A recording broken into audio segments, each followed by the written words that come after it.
Appena sono tornato dall'Ucraina, da Kiev, e voglio ringraziare a tutta la gente di buona volontà che veramente voleva partecipare per aiutare questo popolo così schiacciato, martiriato, che vive senza la luce, senza l'acqua. Allora sono andato proprio lì per portare queste magliette che potevamo già comprare grazie alla vostra generosità, perché abbiamo all'inizio chiesto la partecipazione e ci pensavamo che 100.000 euro potrebbero bastare per tutta questa azione, invece la generosità vostra è incredibile. Siamo raggiunti fino ad oggi a 250.000 euro e ancora non è finito, ancora qualche giorno si può fare questa raccolta.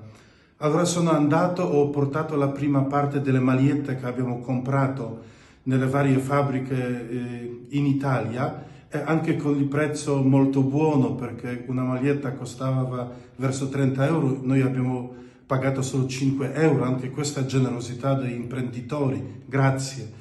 Allora migliaia di magliette già sono state portate, io con il furgoncino particolarmente, ma anche 3 tir già sono stati arrivati in Polonia e poi dalla Polonia a Leopoli, e da Leopoli con le piccole macchine tutto è stato distribuito alla zona delle guerre.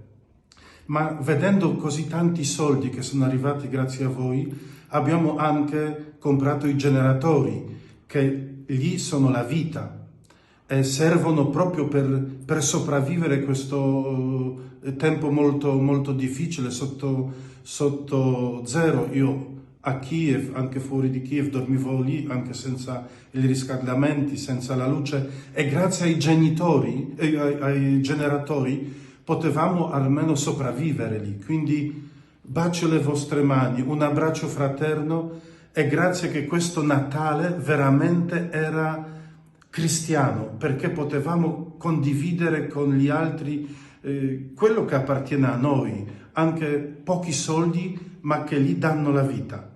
Grazie e vi benedico tutti, nel nome del Padre, del Figlio e dello Spirito Santo. Amen. Un abbraccio forte forte.